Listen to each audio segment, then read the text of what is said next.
प्रिय साथियों, इस चैनल पर आपका एक बार फिर स्वागत है।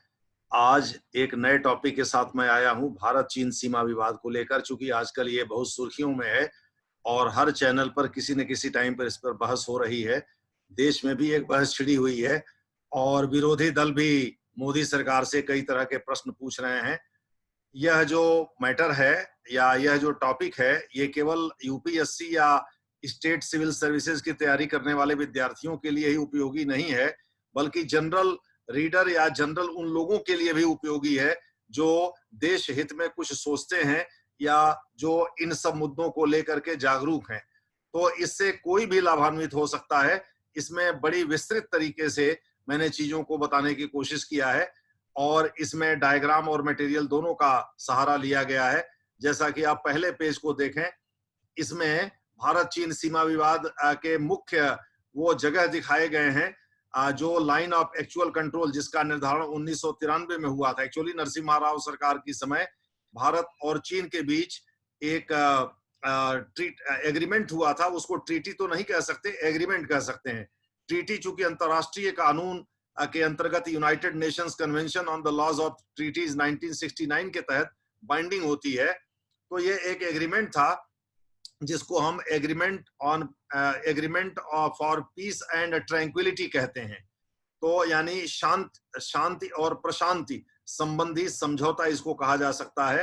प्रशांति एक बहुत ही व्यापक टर्म है जो कि समूचे इलाके पर लागू होता है और शांति उन जगहों पर लागू होता है जहां विवाद खड़े होते हैं। तो 1993 में ये बात शुरू हुई थी और ये दोनों देशों ने तय किया था कि हम दोनों देशों के बीच जो सीमा विवाद है उसके लिए हम लोग अपने अपने दावे के साथ एक दूसरे के साथ बैठेंगे और उसको हल करेंगे। 1996 में पुनः एक दूसरा एग्रीमेंट हुआ जब लाइन ऑफ एक्चुअल कंट्रोल पर कॉन्फिडेंस बिल्डिंग मेजर्स यानी कि विश्वास बहाली उपायों के माध्यम से इस मसले को हल करने की कोशिश की गई। आखिर ऐसा क्यों हो रहा है? एक्चुअली भारत और पाकिस्तान के बीच जो तो अंतरराष्ट्रीय सीमा निर्धारित है, रेड क्लिफ लाइन है, लेकिन भारत और चीन के बीच इस तरह का कोई निर्धारण नहीं है। मैकमोहन लाइन अगर 1914 में शिमला समझौते से निर्धारित हुआ भी था तो वह भी बहुत छोटे से एरिया में है, केवल अरुणाचल प्रदेश और तिब्बत के बीच। तिब्बत पर कब्जा करने के पीछे चीन की एक चाल ये भी थी कि किसी तरह से वो भारत की सीमा के करीब आ जाए। एक्चुअली म्यांमार को मिलाकर के हिंद महासागर में एक्सेस लेने और तिब्बत पर कब्जा करके भारतीय सीमा के नजदीक आने की जो चीनी चाल थी वो वास्तव में बहुत पुरानी थी, 1948 से ही चल रही थी। जब माओ से तुंग ने 1949 में, अक्टूबर 1949 में जब वर्तमान चीन की स्थापना की थी कम्युनिस्ट पार्टी ऑफ चाइना, उसके लगभग एक साल पहले से चल रही थी जब वो कॉमुनतंग दल की सरकार को या कॉमुनतंग सरकार को हटाने के लिए प्रयासरत थे और ताइवान को किसी भी तरह से वो मुख्य चीन का हिस्सा मानने को तैयार नहीं थे। एक्चुअली कॉमुनतंग वहीं से शासन चलाते थे, ताइवान से ही। और आपको ये पता भी होगा कि 1971 तक एक्चुअली ताइवान ही संयुक्त राष्ट्र संघ की सुरक्षा परिषद में चीन का प्रतिनिधित्व करता रहा। तो मैं आपको ये बताना चाहता हूं, यहाँ देखिए 5-6 इलाके पांच प्रमुख इलाके दिखाए गए हैं। ये काराकोरम रेंज दिखा दिया गया है, साल्टोरो रेंज भी इसी के पास है और आपको सियाचिन ग्लेशियर जो हमेशा पढ़ते रहते हैं वो इसी में स्थित है और शुभ्रा और श्योक नदियों के बीच ये स्थित है। तो आपको बता दें काराकोरम रेंज के पास ही आपका सियाचिन ग्लेशियर है जो कि हाईएस्ट बैटलफील्ड है वर्ल्ड का और ये श्योक और शुभ्रा नदियों के बीच स्थित है और इस पर भारत का नियंत्रण है 1984 से। तो आप देखिए इसी के पास जो है, इसके पश्चिम में आप देख रहे हैं काराकोरम रेंज के पास स्थित लिखा गया है, ये शक्सगाम घाटी है। 1962 में जब चीन ने भारत को हरा दिया था तो पाकिस्तान को लगा कि भाई अब चीन तो बड़के भैया हो गए और इस प्रकार से क्यों ना उनसे गलबहियां हुआ जाए। तो पाकिस्तान ने चीन को एक प्रकार से अपनी ओर मिलाने के लिए, ताकि वो किसी तरह से भारत का मानमर्दन कर सके, दूसरे के हड़पे हुए माल यानी जो पीओके से लगा हुआ हिस्सा है गिलगिट, उसको जो है पाकिस्तान को दे दिया था, एक प्रकार से बेच दिया था। चूंकि अपने बाबूजी का माल तो था नहीं, भारत से हड़पा गया था तो उसको दे दिया था। शक्सगाम घाटी ही वो जगह है जहां से गिलगिट एरिया में, जहां से ओबोर का जो एक शाखा है CPEC, China Pakistan economic corridor, जो लगभग 3000 किलोमीटर लंबी है, शिनजियांग प्रांत के से राजधानी से लेकर के, और वो आपको पता होगा कि अरब सागर के तट तक जो है बलूचिस्तान में जा रही है, और वो उसको बना रहा है चीन। तो इस प्रकार से जो है चीन का एक बहुत ही गहरा स्वार्थ वहां लगा हुआ है, निहित है। और नीलम घाटी में कई उसने बड़े प्रोजेक्ट भी लगाए हैं। कई प्रोजेक्ट में पाकिस्तान जैसे भाषा और अन्य जो डैम हैं, वो जो मल्टीपर्पज डैम है जो कि सिंधु और उसकी सहायक नदियों पर बनाए गए हैं, जैसे झेलम और चिनाब जो सिंधु में मिलती हैं उधर पाकिस्तान साइड में जाकर के, तो उन पर जो है वो उसमें भी चीन ने काफी सहयोग किया है और भारी भरकम निवेश किया है जल विद्युत परियोजनाओं में और अन्य इंफ्रास्ट्रक्चर में। इस इलाके में नीलम घाटी के आसपास, जो कि गिलगिट से होकर के एक खूबसूरत जगह है, इसके दोनों तरफ हरियाली है, बड़ी खूबसूरत घाटियां हैं, और पाकिस्तान अब इसको तबाह करने में लगा हुआ है। इसका इस्तेमाल वो सीमा पार से आतंकवादियों को भारत में भेजने के लिए कर रहा है। तो आप देखिए शख्सगाम घाटी, ये 5800 वर्ग किलोमीटर के करीब है ये इसका एरिया, और 1963 में एक संधि के द्वारा, ये संधि है, पाकिस्तान ने चीन को इसे दे दिया था। ये काराकोरम रेंज के आप देख रहे हैं पश्चिम में स्थित है, उत्तर पश्चिम भी इसे आप कह सकते हैं। तो इसको ये तो इसके बाद तो अभी चीन का नियंत्रण है ही, लेकिन भारत इसे मानता नहीं है। भारत कहता है कि ये गलत तरीके से दिया गया है। जब हम इस इलाके को ही अवैध कब्जा मानते हैं, इस इलाके पर ही पाकिस्तान का, तो ये सवाल कहां से खड़ा होता है कि चीन जो है इसको, चीन को पाकिस्तान बेच दे और चीन कहे कि हमारा इस पर लीगल राइट हो गया। तो इसको भी लेकर के बवाल है। इसके बाद से 1962 में जब चीन ने भारत पर हमला किया था और भारत और चीन के बीच युद्ध हुआ था, और जिसमें बड़ी संख्या में भारतीय सैनिक हताहत हुए थे और भारत की उसमें पराजय हुई थी। हालांकि चीन एक तरफा युद्ध विराम करके और अरुणाचल प्रदेश के अरुणाचल प्रदेश के तवांग में घुसपैठ करने के बाद भी वो एक तरफा युद्ध विराम करके भाग गया था, क्योंकि सोवियत रूस उस समय था। सोवियत रूस और अमेरिका भारत का साथ देने की सोचने लगे थे। तो जो भी है, लेकिन अक्साई चीन पर जो करीब करीब 37,244 वर्ग किलोमीटर क्षेत्रफल है, आप कह सकते हैं 38,000 वर्ग किलोमीटर भी, चूंकि इसमें थोड़ा विस्तार किया है चीन ने, तो ये 38,000 वर्ग किलोमीटर क्षेत्र पर अभी चीन का अवैध कब्जा है।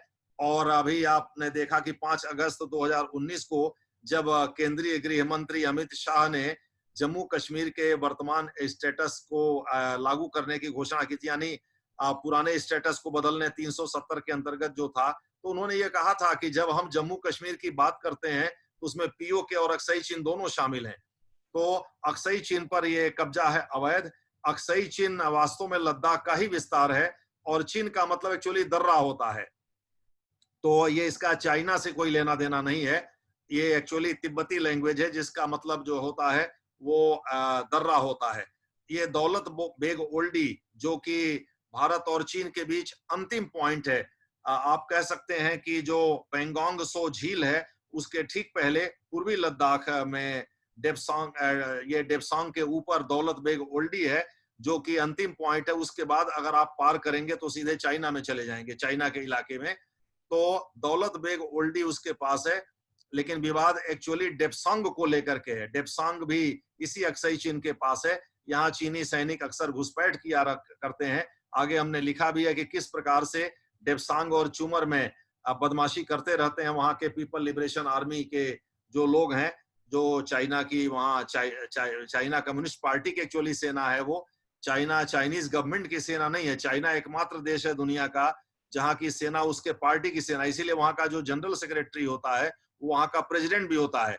वैसे वहां के गवर्नमेंट का हेड, वो गवर्नमेंट को वहां स्टेट काउंसिल, जैसे हमारे यहाँ कैबिनेट और काउंसिल है, मंत्री परिषद है, उसी तरह से वहां की जो एग्जीक्यूटिव बॉडी है उसको स्टेट काउंसिल कहते हैं। उसको हेड वहां का प्रीमियर, जो हमारे यहाँ के प्रधानमंत्री के समकक्ष होता है, वो करता है। लेकिन वहां पार्टी का जो महासचिव, जो इसे शी जिनपिंग इस समय है, वही वहां का राष्ट्रपति भी होता है और वहां सेंट्रल मिलिट्री कमीशन का हेड भी होता है। तो इस प्रकार से जो है उसी की बात सेना सुनती है, क्योंकि वहां की सेना पार्टी की सेना होती है।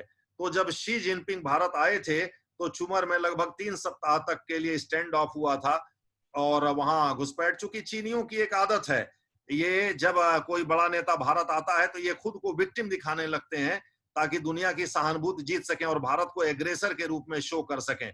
और ये बदमाशी करने का मौका भारत ने स्वयं दिया है। 1962 में जो गलती हुई तब से इनका मन बढ़ गया है। इंदिरा गांधी के समय में तो कोई बातचीत ही नहीं हुई, इसलिए उस समय का कोई सवाल ही नहीं खड़ा होता। राजीव गांधी ने चीन जाने का की प्रथा शुरू की। नेहरू के बाद राजीव गांधी दूसरे प्राइम मिनिस्टर थे चीन चाइना जाने वाले। उसके बाद नरसिम्हा राव भी गए, आगे के प्राइम मिनिस्टर भी गए कई बार। तो ये देखिए चुमर जो है ये हिमाचल प्रदेश में है। देवसांग के बाद चुमर है, उसके बाद बाराहोती है। बाराहोती में ये बौराहोती हो गया है, एक्चुअली इसको बाराहोती पढ़िएगा, ये चंद्र है। और ये बाराहोती जो इलाका है उत्तराखंड में 2000 में नक्शे के आदान प्रदान के दौरान चीन ने इस पर अपना दावा ठोका था। और यहाँ भी पीएलए की घुसपैठ होती रहती है। ये बाराहोती है, बार बार मैं कह रहा हूँ बाराहोती, इसको पढ़िएगा। तो इस प्रकार से ये एक तीसरा चौथा इलाका आप कह सकते हैं। 3 और 4 बाराहोती है, और 5वां, हाँ 4, सॉरी ऊपर जो लिखा हुआ वो 4 है, ये है बाराहोती ही लिखा हुआ, ऊपर वो 4 लिखा हुआ है। वो देखने में लग रहा है जैसे कि वो बौराहोती हो गया है, लेकिन एक्चुअली वो 4 है। 5वां है तवांग ट्रेस, अरुणाचल प्रदेश में। आप देख सकते हैं अरुणाचल प्रदेश में जो स्थित तवांग ट्रेस है, यहीं 1962 में चाइना ने घुसपैठ किया था। उसके इरादे नेक नहीं थे, लेकिन जब अमेरिकी राष्ट्रपति जॉन एफ कैनेडी ने भारत को मदद पहुंचाने की पेशकश की नेहरू के रिक्वेस्ट पर, तो चीन को समझ में आ गया कि भाई अब मुसीबत आने वाली है, तो वो भाग खड़ा हुआ। चूंकि अमेरिका और सोवियत रूस दोनों उस समय भारत के साथ आने को तैयार थे। हालांकि नॉन अलाइनमेंट मूवमेंट के रोमांस में पंडित नेहरू ने इन दोनों को अलग थलग कर दिया था, नहीं तो ये नौबत आती ही नहीं। फिर भी बहुत गिड़गिड़ाए, घिघियाए, और तब जाकर के ये दोनों तैयार हुए। तो फिर चीन को लगा कि भाई हमारे लिए मुसीबत हो सकती है, और फिर वो यहाँ से भाग खड़ा हुआ और एक तरफा युद्ध विराम की घोषणा कर दिया। तो तवांग ट्रेस जो है अब वो तवांग जिले का हिस्सा है। और अरुणाचल प्रदेश में 16 प्रशासनिक जिले हैं, उनमें से एक छोटा, अत्यंत छोटा, लगभग 2000 वर्ग किलोमीटर में फैला हुआ ये जिला है। उसी में ये तवांग ट्रेस है, जो काफी बड़ा हिस्सा 1800 के वर्ग किलोमीटर के आसपास तो तवांग ट्रेस ही है। और यहाँ भारत की सबसे बड़ी बुद्धिस्ट मोनास्ट्री, बौद्ध मठ भी है। इसके बारे में डिटेल में लिखित रूप में आपको चीजें बताई गई हैं। तो ये देखिए, ये मुख्य रूप से ये एरियाज हैं जहां के डिस्प्यूट चल रहा है। देखिए साइड में लिखा हुआ है लाइन ऑफ एक्चुअल कंट्रोल की जो वर्तमान स्थिति है उसे भारत ने 1993 में स्वीकार किया था। जैसा कि हमने आपको बताया, भारत और चीन के बीच कोई भी सीमा रेखा का निर्धारण नहीं है, न मैप पर है न ग्राउंड पर है। और उसका नतीजा ये है कि बर्फ वगैरह पिघलने के बाद ये सब एकदम समतल जमीन हो जाती है। फिर पता ही नहीं चलता, जैसे बाढ़ आने के बाद खेत के मेड़ टूट जाते हैं और पता ही नहीं चलता किसका खेत कहाँ तक था, उसी तरह से यहाँ पता नहीं चलता है कि किसका एरिया कहाँ तक था। और इसलिए दोनों तरफ से लोग आगे पीछे बढ़ करके यहाँ पेट्रोलिंग किया करते हैं। और एक जो हम भारतीयों ने अपने लिए एक सीमा रेखा निर्धारित की है, उसके आगे जब चीनी सैनिक बढ़ते हैं, और या हम तो नहीं उधर जाते हैं, लेकिन चीनी सैनिक ये बदमाशी करते रहते हैं, तो इस प्रकार से तकरार होती। जैसे इस समय गालवान घाटी में ऐसा माना जा रहा है कि वो करीब करीब 100 मीटर या 1 किलोमीटर के आसपास अंदर आ गए हैं, और वो और घुसपैठ करते, लेकिन भारतीय सेना ने उन्हें रोक दिया है। और जाहिर है ये कोई हाईएस्ट स्तर पे, यानी राष्ट्रपति के स्तर पे, अगर या विदेश मंत्रालय के स्तर पे या रक्षा मंत्रालय के स्तर पे ये हिंट होगा, तभी ऐसे ये किया है। ये कोर कमांडर के स्टेज पर नहीं होगा, तो जब तक उधर से नॉड नहीं आएगा। इसीलिए भारत डिप्लोमेटिक प्रयास कर रहा है, चूंकि युद्ध न तो भारत के हित में है न तो चाइना के हित में है। इसीलिए भारत ये कोशिश कर रहा है कि किसी भी तरह से ये मसला हल हो जाए डिप्लोमेटिक, कूटनीतिक तरीके से, और गोली न दागनी पड़े। तो यहाँ देखिए साइड में लिखा हुआ, हम लोग दूसरे पेज पर आते हैं, और इस दूसरे पेज को देखिए, इसमें शख्सगाम घाटी के बारे में लिखा हुआ है, जो कि ऊपर हम ऑलरेडी एक्सप्लेन कर चुके हैं। और अब इसके बाद देखिए तीसरा पेज देखिए, फिर उसके बाद हम लोग तीसरे पेज पर देखिए डेप्सोंग के बारे में दिया हुआ है, और इसको भी हम इसमें हमने जो लिखना था लिख दिया है। और इसके बाद जो है वो आपका अगला पेज है जिसमें कि चुमर है। पेज 4 पर देखिए चुमर है। चुमर के बारे में भी हमने बताया कि किस प्रकार से चीनी राष्ट्रपति शी जिनपिंग सितंबर 2014 में, आपको पता है मई 2014 में नरेंद्र मोदी देश के प्राइम मिनिस्टर बने थे, सितंबर में आए थे और अहमदाबाद गए थे, फिर वहां से दिल्ली आए थे। तो सितंबर 2014 में जब शी जिनपिंग वहां के चीनी राष्ट्रपति भारत आए थे, अभी इनको भी आए हाल ही में, मतलब दो दो वर्ष पहले ही ये सत्ता में भी आए थे। उसके पहले हु जिनताओ थे। तो शी जिनपिंग जब भारत आए थे उस समय, जैसा हमने आपको बताया कि जब भी कोई बड़ा लीडर भारत आता है तो चीनी सेना घुसपैठ करके चीन को विक्टिम दिखाने की कोशिश करती है और भारत को एग्रेसर यानी आक्रांता दिखाने की कोशिश करती है, जिससे दुनिया का ध्यान चीन की ओर खींचा जा सके और चीन ये बताए भाई हम बेबस और लाचार हैं और हम जो है इसके पीड़ित हैं। तो इस प्रकार से यही बदमाशी उस समय भी किया था। लगभग 3 सप्ताह का यह स्टैंड ऑफ बना रहा, दोनों देशों के बीच तनातनी बनी रही, जो इसमें लिखा गया है। इसके बाद जैसा कि हमने बताया कि बाराहोती उत्तराखंड में सन 2000 से जब से चीन ने नए नक्शे में जो आदान प्रदान हो रहा था उसमें उसने दिखा दिया कि बाराहोती भी हमारा इलाका है, तब से जो है ये एक नए एरिया पर उसने दावेदारी किया। इस समय 23 ऐसे जगह हैं जहां की चीन अपनी दावेदारी करता है और वो ऊपर साइड में मैप के बगल में लिखा हुआ है। तो बाराहोती के बारे में भी आपको बता दिया गया। अब हम लोग अगले पेज पर आते हैं, पेज नंबर 5 पर, तवांग ट्रेस। आपको बताया तवांग ट्रेस के बारे में ज्यादा हमने लिख रखा है कि यहाँ हमने दलाई लामा और उससे जुड़े हुए जो तमाम पहलू हैं उनके बारे में भी लिखा हुआ है। ये अरुणाचल प्रदेश का एक बड़ा हिस्सा है। एक्चुअली स्ट्रेटेजिकली, रणनीतिक रूप से ये और सामरिक रूप से बहुत ही अहम हिस्सा है, क्योंकि अगर चीन यहाँ आ जाएगा तो फिर समझिए कि हमारा पूर्वी इलाका चला जाएगा और पूर्वी इलाका चला जाएगा तो भारत की एक बांह कट जाएगी। वो एक्चुअली एक बांह की तरह से है भी। तो इस प्रकार से तवांग ट्रेस के बारे में हमने बहुत कुछ लिख दिया है, भौगोलिक चीजों के बारे में भी। ये पहले कामेंग जिले का हिस्सा था, 1989 में इसे काट करके अलग कर दिया गया था। ये भारत के 707 के करीब जिले हैं, उनमें सबसे छोटे जिलों में 8वां जिला है, जो कि सबसे छोटा जिला है। तो ये बहुत ही छोटा है, आप समझ ही सकते हैं कि लगभग 2000 वर्ग किलोमीटर क्षेत्र है इसका, तो कितना बड़ा होगा। तो इस प्रकार से जो है ये तवांग के बारे में लिखा गया। आपको ये भी बताया गया 1914 में शिमला समझौता, अंग्रेज उस समय थे उन्होंने जिन्होंने मैकमोहन रेखा का निर्धारण किया था। एक्चुअली इसी तवांग ट्रेस से होते हुए ये जाता है, ये मैकमोहन रेखा 3438 किलोमीटर जो भारत और चीन के बीच जो टोटल सीमा है उसका ये चौथाई के आसपास या उससे भी कम आप कह सकते हैं कि है। और इस प्रकार से जो है ये तिब्बत से भारत को अलग करता है। देखिए यहाँ 14वें दलाई लामा, जो वर्तमान में दलाई लामा साहब हैं, ये उनका तेंजिंग धार्मिक नाम है और उनका जो है वो जो असली नाम है वो अलग है। तो लेकिन उनको दलाई लामा कहा जाता है, क्योंकि दलाई लामा शब्द आपको बता दें एक मंगोलियाई शब्द है जिसका मतलब होता है स्पिरिचुअल गुरु। जैसे पैगंबर साहब के बाद जो है खलीफाओं की एक परंपरा, बासी उमैयद खलीफाओं की एक परंपरा शुरू हुई और वो सांसारिक और आध्यात्मिक दोनों तरह के प्रमुख थे। उसी प्रकार से दलाई लामा जो होते हैं वो तिब्बत में आध्यात्मिक प्रमुख भी होते हैं, यानी कि धर्म और आध्यात्म के भी हेड होते हैं। और उसके साथ साथ जो है वो वहां के सांसारिक यानी वो राजा यानी वो हेड ऑफ स्टेट की भी भूमिका निभाते हैं। तो 1935 में इनका जन्म हुआ था, इसमें लिखा हुआ है। और आपको बता दें 1950 में पहली बार इनको इनके खिलाफ चीन में सेना भेजी गई थी। चीन ने सेना भेजी थी तिब्बत में। उस समय भी वही था, माओ त्से तुंग था वहां का महासचिव, लेकिन उस समय ये बच निकले थे। फिर उसके बाद से 1959 में इनके विरुद्ध सेना भेजी गई और ये भाग करके आकर के, इसमें लिखा हुआ कहां कहां से भागते हुए ये धर्मशाला हिमाचल प्रदेश पहुंचे और वहां आकर के इन्होंने यानी अंततः दिसंबर 1959 में ये धर्मशाला पहुंचे और वहां आकर के इन्होंने शरण लिया और वहां पंडित नेहरू की सरकार ने इनको गवर्नमेंट इन एग्जाइल, निर्वासित सरकार की मान्यता दी और तब से ये वहीं रह रहे हैं। तो इस प्रकार से जो है जो वर्तमान दलाई लामा है वो उनको 1989 में नोबेल शांति पुरस्कार से भी नवाजा गया था। तो इस समय दलाई लामा साहब वो जिंदा है, 14वें दलाई लामा है। और 5वें दलाई लामा और 6वें दलाई लामा से जोड़ करके देखा जाता है तवांग ट्रेस को। एक्चुअली 5वें दलाई लामा के प्रेरणा देने के बाद ही, प्रेरित करने के बाद ही वहां 400 साल पुराना जो बौद्ध मठ है, जो कि भारत का सबसे बड़ा बौद्ध मठ माना जाता है, वहां ये दलाई लामा साहब 2009 में भी गए थे, 2017 अप्रैल में भी गए थे।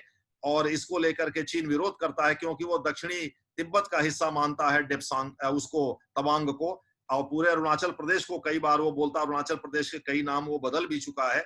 तो इन सब के बारे में हमने पहले फेसबुक पर लिख रखा है, आप वहां मेरे वॉल पर जाकर चीजें पढ़ सकते हैं, तो यहाँ डिटेल में उनको बताने की जरूरत नहीं है। तो इस प्रकार से जो है ये आप देखिए 5वें दलाई लामा का नाम भी लिखा हुआ है, गवांग लोब्सांग ग्यात्सो।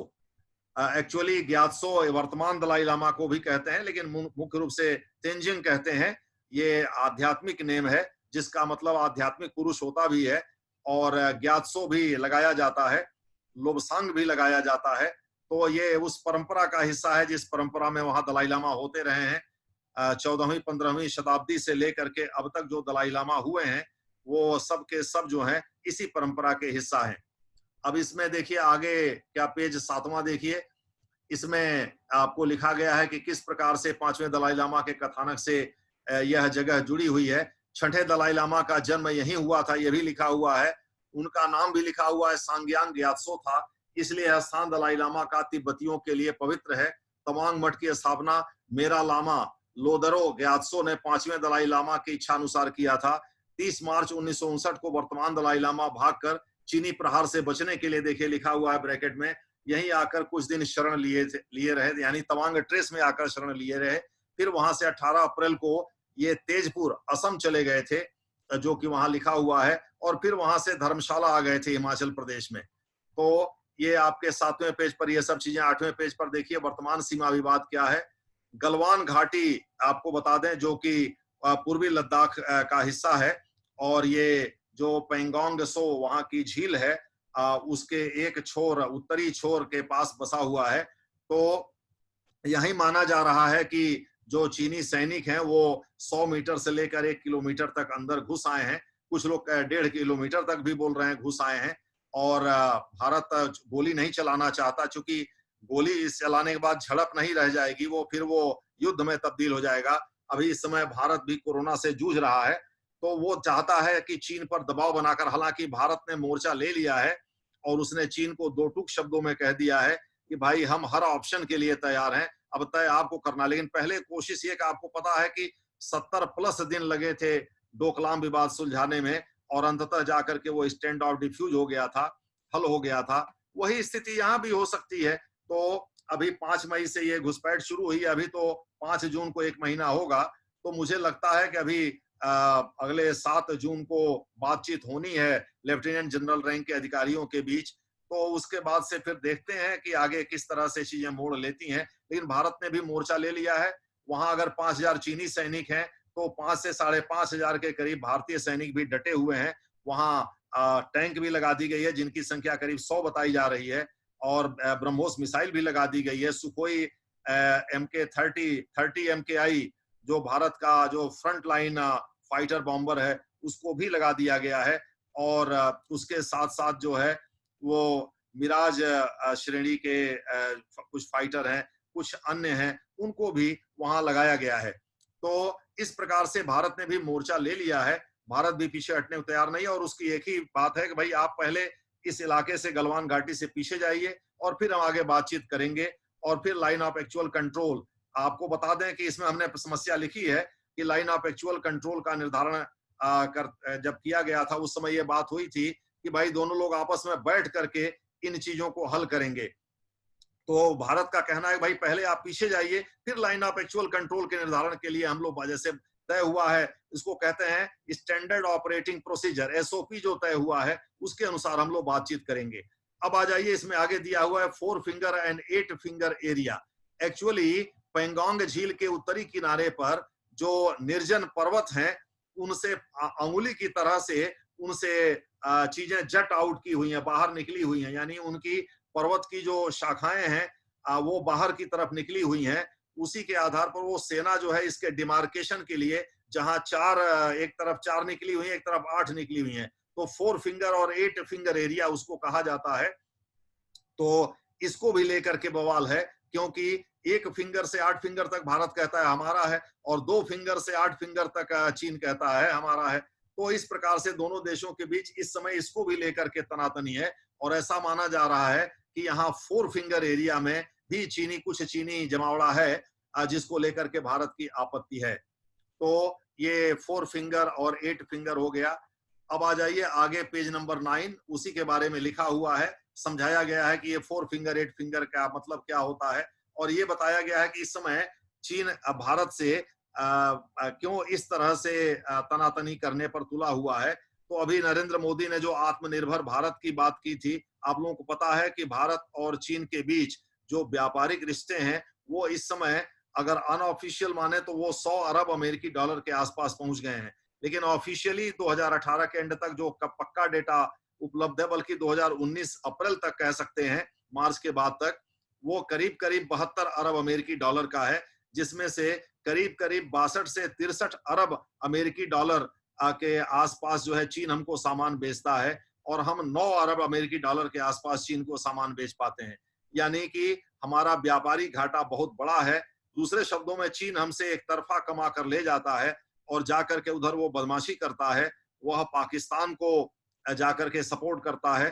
पाकिस्तान को सपोर्ट करने के पीछे भी उसकी एक मंशा है कि भारत को जितना हम घेरेंगे, भारत दबाव में आकर के अपने बाजार हमारे लिए खोले रखेगा, और अन्यथा वो अभी आपने देखा कि किस प्रकार से दबाव थोड़ा सा कम हुआ तो उसने नेपाल को किस तरह से चढ़ा दिया और आगे कर दिया, और नेपाल ने काला पानी सहित लिम्पियाधुरा और काला पानी सहित 3 इलाकों को बताना शुरू कर दिया कि साहब ये लिम्पियाधुरा, काला पानी और लिपू लेक, मैं नाम भी ले ले रहा हूं, इन तीनों को बताना शुरू कर दिया कि ये मेरा है।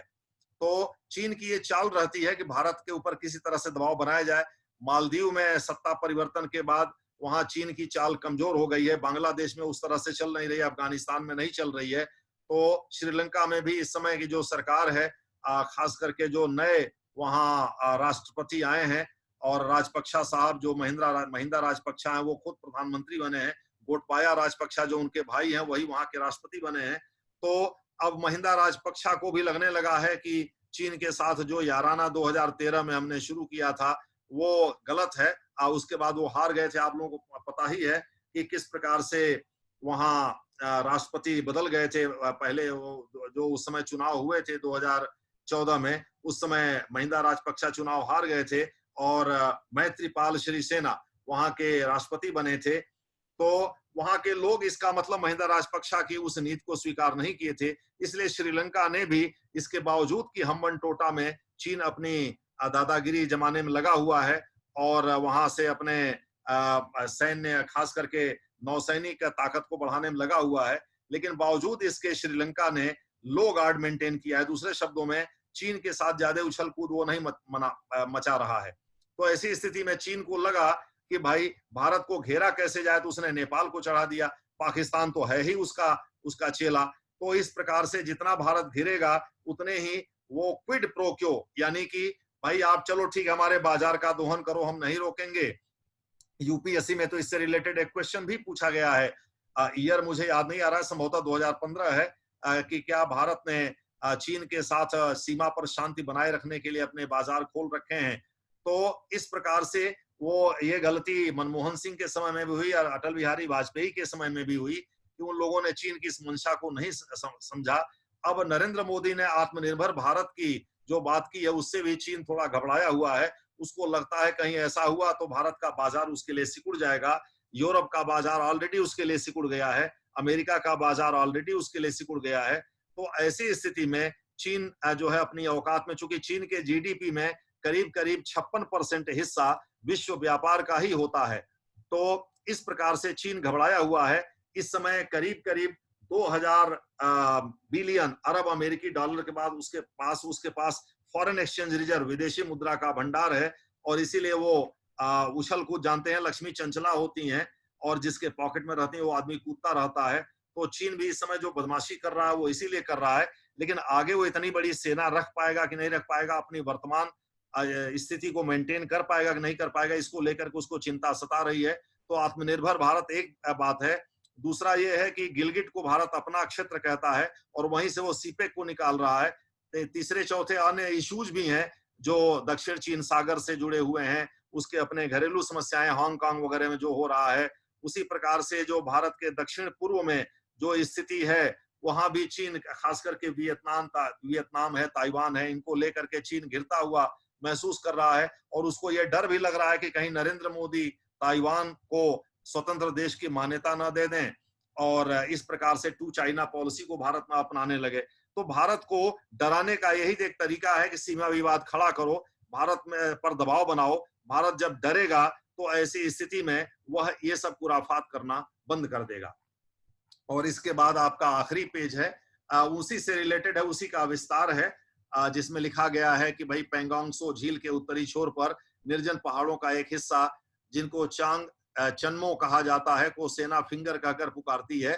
जितने हिस्से बाहर की ओर अंगुली की तरह निकले होते हैं, उतने फिंगर्स का नाम इन्हें दिया जाता है। उसी को एक्सप्लेन किया गया है। तो इस प्रकार से चीन और भारत के बीच सीमा विवाद का कारण क्या है, और अभी इसमें चूंकि अभी कोई हल नहीं आया है, लेकिन आपको हम बता दें 1993, 1996, 2000, 2003 जब अटल बिहारी वाजपेयी चीन गए थे, 2005 जब वहां के प्रीमियर वेन जियाबाओ भारत आए थे, 2008 जब मनमोहन सिंह चीन की यात्रा पर गए थे, 2013 अक्टूबर में फिर मनमोहन सिंह चीन की यात्रा पर गए थे। उसमें एक एंटनी जो रक्षा मंत्री थे वो भी उनके साथ गए थे। बॉर्डर को हल करने के लिए एक पैक्ट भी हुआ था, एक समझौता भी हुआ था। तो ये तमाम, इसी को हम लोगों ने स्टैंडर्ड ऑपरेटिंग प्रोसीजर बोलते हैं। यानी जब कोई विवाद खड़ा होता है तो दोनों देश के पहले छोटे स्तर के अधिकारी, जैसे ब्रिगेडियर स्तर के, जो ब्रिगेड के हेड होते हैं, उनके स्तर के अधिकारी बात करते हैं। उसके बाद जो कोर कमांडर होते हैं, या जैसे कमांडर इन चीफ हैं, जो लेफ्टिनेंट जनरल के अधिकारी होते हैं या एडिशनल लेफ्टिनेंट जनरल के अधिकारी होते हैं, वो बातचीत करते हैं। फिर DGMO, director general military operation, ये सीनियर लेफ्टिनेंट जनरल्स होते हैं, इनके स्तर पे बातचीत होती है। फिर उसके बाद से जो चीफ होते हैं सेना के, उनके स्तर पर बातचीत होती है। और इधर डिप्लोमेटिक प्रयास चलता रहता है। जरूरत पड़ने पर विदेश मंत्रियों के बीच बातचीत हो सकती है, और हॉटलाइन के माध्यम से फिर जो हेड ऑफ गवर्नमेंट है, जैसे भारत में प्राइम मिनिस्टर है और उधर चीन का राष्ट्रपति है, इन दोनों के बीच बातचीत हो सकती है। तो ये एक स्टैंडर्ड ऑपरेटिंग प्रोसीजर है, और स्टैंडर्ड ऑपरेटिंग प्रोसीजर के माध्यम से ही भारत इसे हल करने की कोशिश कर रहा है। तो मुझे उम्मीद है कि आप लोगों को भारत चीन सीमा विवाद की पृष्ठभूमि समझ में आई होगी, और वर्तमान जो फ्लैश पॉइंट है वो भी समझ में आया होगा। आप इसे एंजॉय किए होंगे। इसको देखते रहिए। धन्यवाद।